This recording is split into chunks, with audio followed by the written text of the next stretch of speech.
चुनाव आयोग यही करा कि ईवीएम में कोई हेरा फेरी नहीं है। अरे ईवीएम में हेरा फेरी नहीं है तो ये क्या हो रहा है देश के अंदर? क्यों लोग रोडों के ऊपर आ रहे हैं? ये तो चुनाव आयोग को आप लोगों ने गुमराह कर दिया ना जनता को। नहीं, हमने गुमराह नहीं किया। आप बेकार हैं। अरे हम नहीं बहका रहे ना। इस देश के अंदर जब चुनाव होते हैं और जब चुनाव होने के बाद में जब वहां पे मशीनों की काउंटिंग की जाती है, जब काउंटिंग कराई जाती है तो जो प्रत्याशी चुनाव लड़के वहां एजेंट होता है, जो प्रत्याशी होता है, वहां पे उसके वोट ही नहीं मिलते हैं। तो कमाल की बात है जब आपको जनता वोट दे ही नहीं रही तो मिलेंगे। अरे भाई जनता क्यों नहीं दे रही है वोट? या एक ही जनता है मतलब साली जय श्री राम के नाम पे वोट दे रही है? तमाम लोग और भी तो है देश के अंदर। जब वहां चुनाव लड़ा, प्रत्याशी ने नामांकन भरा है, अरे उसके 2, 4, 10, 50, 100 कुछ तो वोट होंगे, लेकिन यहाँ पे तो बिल्कुल जीरो निकले हैं। और यही शंका है, आप 2000 वोट चोरी कर लो, सबूत नहीं है। अरे सबूत है ना। जब देश की राजधानी में दिल्ली में आके लोगों ने पूरी जंतर मंतर के ऊपर दिखाया है कि इस तरीके से ईवीएम मशीन में हेराफेरी की जा सकती है, तो ये तो चुनाव आयोग तो असली ईवीएम थोड़ा ही है। अरे भाई असली असली असली दे ना चुनाव आयोग। चुनाव आयोग को 50 मशीनें इस देश के सुप्रीम कोर्ट के एडवोकेटों ने रोड पे आके कहा कि आप दीजिए, हम सब्जी है। अरे सब्जी का क्या मतलब है? इस देश की डेमोक्रेसी को डेमोक्रेसी नहीं समझते क्या? तुम्हारे बाप दादा की पोपोती है। ईवीएम दे दीजिए। हाँ क्यों नहीं देगा? देनी पड़ेगी। ये देश की जनता जो ईवीएम आप बात कर रहे हो ना, उसको फूकेगी, आग लगाएगी, और आप पोलिंग बूथों पे ये हंगामा होते हुए आप रोक नहीं पाएंगे। अरे भड़काने की क्या बात है? जब हम प्यार से कह रहे हैं, आपके पास जा रहे हैं मिलने के लिए। कौन है आप? अरे हम आम जनता है, हम वोटर हैं। कौन है का क्या, कहां से सवाल आ गया? कोई भी खड़ा होगा। हाँ कोई भी खड़ा होगा, मेरा वोट है। मैं चुनाव आयोग के आगे जाके मैं अपनी शिकायत रख सकता हूं। ये कोई जरूरी नहीं है कि इसके अंदर सुप्रीम कोर्ट के एडवोकेट जाएंगे या राजनीतिक पार्टियां जाएंगी। राजनीति कर रहे हैं आप लोग।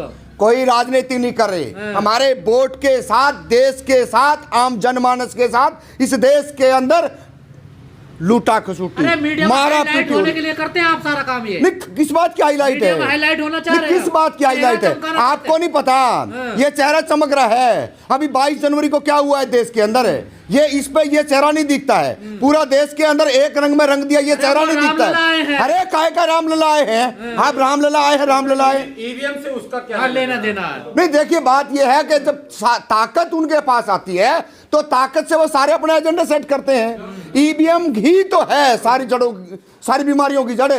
अगर ईवीएम सही होगी, आम जनता का वोट अगर सही जगह जाएगा तो निष्पक्ष है। सरकार इतनी ताकत से इतनी तानाशाही नहीं कर पाएगी, और ये तानाशाही का ही रवैया है आज तमाम तरीके के, चाहे वो दलित हो और चाहे वो माइनॉरिटी के लोग हो, ऐसे डरे डरे सहमे सहमे घूम रहे देश के अंदर। हाँ मोदी जी का, ईवीएम का, मोदी जी ने ही चोरी करके ईवीएम से प्रधानमंत्री बन रहा है। और अभी लास्ट में देख लो ना क्या कर दिया। 10 साल बाद याद आई आपको? हमने बहुत पहले याद थी, और लगातार हम अपनी बात को चुनाव आयोग के सामने रख रहे थे, लेकिन अगर वो गूंगा बहरा ना सुने तो हम क्या करें। लेकिन अब आखिरी में तमाम लोगों का और साथ मिला है, रोड पे हैं। और इस देश की जो बेशरम जो पार्टियां हैं, चाहे वो कांग्रेस हो, चाहे जेडीयू हो, और चाहे और दल हो, उनको भी रोड पे आना चाहिए। अगर वो रोडों पे नहीं आएंगे, ये आप देख लेना, इस देश के अंदर आज से बहुत बुरा हाल आने वाले 5 से 10 सालों में। वही तो सवाल है, आप तो चुनाव भी नहीं लड़ते हैं। आप लोग तो ईवीएम का विरोध, जो चुनाव लड़ते हैं वो अपने घरों में बैठे हुए आराम से। यही तो बात है ना। जिन्होंने चुनाव लड़ना है उनको भी आपके माध्यम से आह्वान कर रहे हैं कि आप आइए रोड पे, अन्यथा आपका मेहनत का पैसा पानी की तरह रोड पे बहाया जाएगा, और ये लोग आपको जीतने नहीं देंगे। इस देश के अंदर 10 साल के अंदर तमाम जगह पे इन्होंने अपने आरएसएस के लोगों को बैठा लिया है, और ईवीएम मशीन को जिस तरीके से आपने चलानी वैसे चलाएंगे। और आप सुन लीजिए, अगर आप चुनाव प्रत्याशी हैं और आपने शाम को काउंटिंग रिकाउंटिंग करवानी है, तो आपको 10 बजे से पहले रिकाउंटिंग नहीं करेंगे, और 10 बजे रिकाउंटिंग करेंगे तो 1 नंबर, 2 नंबर, 3 नंबर आपका कोई भी नहीं है। दोबारा आपको नहीं बताया जाएगा। एक बार जो रिकॉर्ड में दिखा दिया वही रहेगा, उसके बाद पुलिस का लट आपके साथ है। मान लिया जाए बैलेट पेपर से चुनाव हो जाएगा, फिर जब बूथ लूटेंगे उसका कौन रोकेगा? कौन लूट लेगा? किसकी हिम्मत है? किसकी हिम्मत है? किसकी हिम्मत है? आज वो जमाने गए जो आप आज से 50 साल पहले की बात कर रहे हो, आज वो जमाने नहीं है। चप्पे चप्पे पे सीसीटीवी कैमरा है और तमाम तरीके की जन सुविधाएं है शासन प्रशासन सरकार के पास। अगर वो हेरा फेरी करेंगे तो हमारे लट चलेंगे, ये आप ध्यान रख लियो। अगर वो ये सोच रहे हो कि पहले हम कुछ कर लिया करते, तो वो आज जमाना नहीं है। हाँ, ईवीएम से जो हेरा फेरी है ये पकड़ में नहीं आ रही है, लेकिन कुछ लोगों ने इसको पकड़ा है और उसी को लेकर के हम ईवीएम में हेरा फेरी कर कौन रहा है?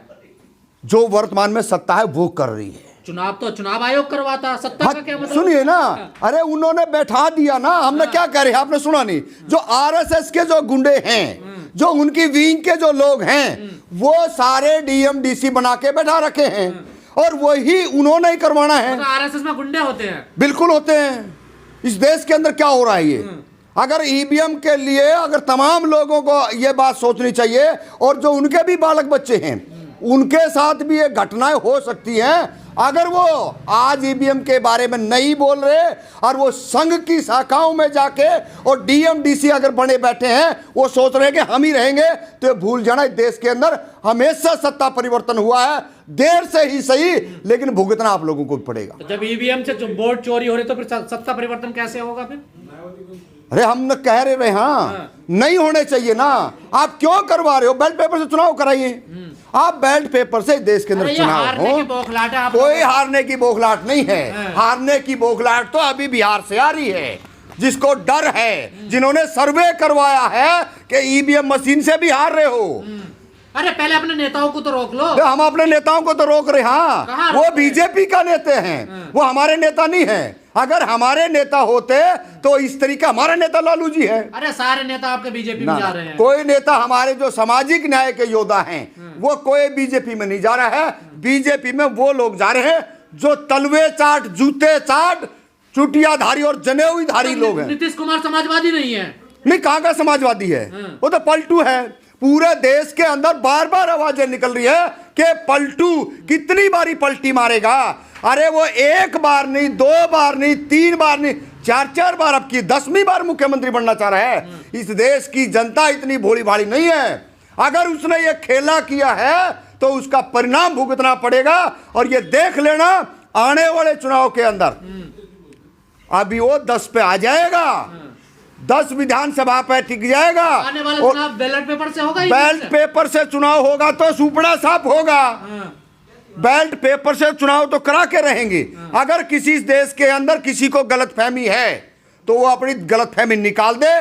बेसंग गोधरा के अंदर इन्होंने 5000 लोगों को मारा हो, या ये 50,000 मारने की अगर तैयारी भी कर रहे हो, तो भी ईवीएम से चुनाव नहीं होने देंगे।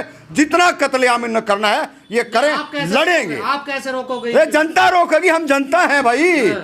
अरे आप जनता नहीं, आप आंदोलनजीवी हो। अच्छा, हम आंदोलनजीवी हैं। और क्या? तमाम देश के लोगों को आप यही कहते रहोगे? हैं? अगर हम अपने हक अधिकार की बात करें, हम किसान मजदूर की बात करें, हम दलित पिछड़े की बात करें, तो हम आंदोलनजीवी हो गए, हम देशद्रोही हो गए, हम गद्दार हो गए। ये परिभाषा आप लोगों की अच्छी है?